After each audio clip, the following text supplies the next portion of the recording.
Meanwhile, with many shouts, some Dardan shepherds were dragging to the king a youth they had found.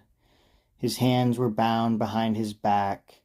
He was a stranger who had surrendered willingly, that he might bring about this very thing and open Troy to the Achaeans. He was sure of spirit, set for either end, to win through stratagems or meet his death.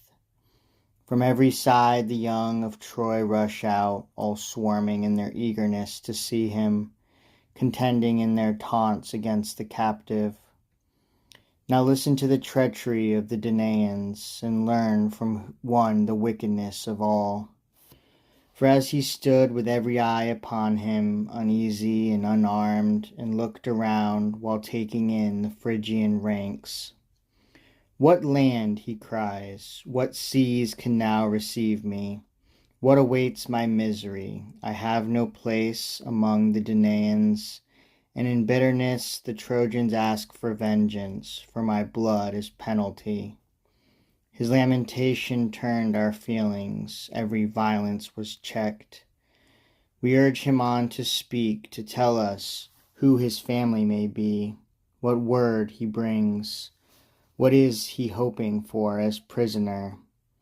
At last he lays aside his fear and speaks. "O king, I shall hide nothing of the truth, whatever comes of it for me.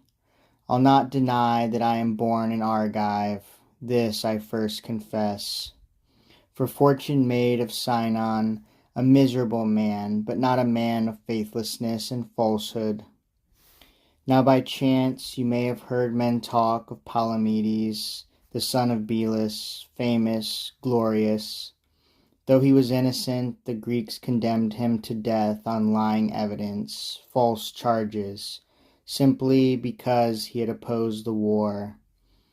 Now that his light is lost, his killers mourn him. When I was young, my father, a poor man, sent me to serve in arms as a companion to Palamedes, our close relative. And while my kinsman's realm was safe and sure, and while his word was strong in the king's council, I was respected and I shared his fame. But after he had left these upper shores, a victim of the sharp Ulysses' envy, no man is ignorant of what I tell, I dragged my bitter life through grief and darkness. I raged within me at the doom of my innocent friend. And in my madness I did not keep silent, but I swore to act as his avenger if I found the chance, if ever I returned to my homeland of Argos as a victor.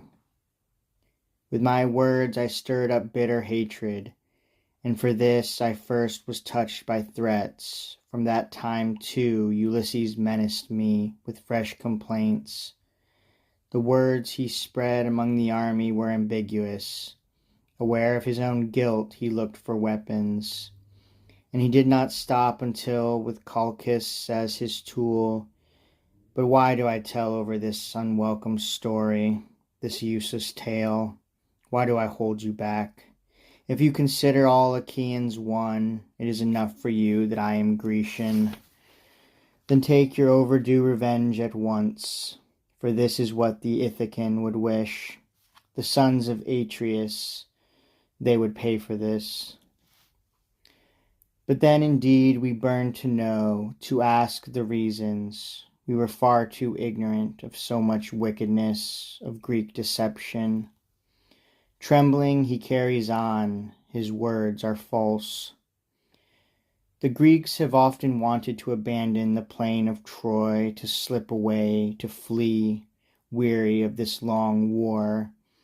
Would that they had, but each time they were blocked by bitter tempests across the waters, terrified because the south wind beat against their sails.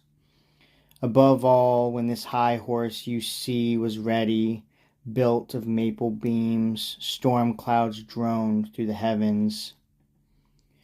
Bewildered, we send out Eurypylus to ask the oracle of Phoebus. From the shrine he brings back these grim words to us. By blood and by the slaying of a virgin, Grecians, you stilled the winds when you first came to Troy. By blood seek out your homeward way, the only offering that is suitable in Argive life. And when the army heard this oracle, they were amazed. Within the Grecians' deepest marrow, cold fear shuddered. For whom has fate prepared this end? Whose life does Phoebus want? At this, with much fanfare, the Ithacan drags out the prophet Calchas before the crowd and asks of him what are the gods' demands. And many now foretold to me this schemer's ruthless villainy. They saw, but unprotestingly, what was to come. For twice 5 days the seer is still, secluded in his tent. His tongue refuses to name a single Greek or to betray death's victim. Finally, with difficulty and driven by the Ithacans' loud urgings, as they had planned, he breaks his silence and assigns me to the altar. All approved. What each feared for himself he now endured, when someone else was singled out for ruin. And now the day of horror was at hand. The rites were being readied for me, cakes of salt and garlands round my temples. I confess, I snatched myself from death. I broke my bonds, and in a muddy pond, unseen, night long I hid among the rushes, waiting for them to sail away, if only that could be. And now there is no hope for me to see my old country, my tender sons, my longed-for father, on whom they may levy the punishment for my escape, making poor victims pay for my crime with their death.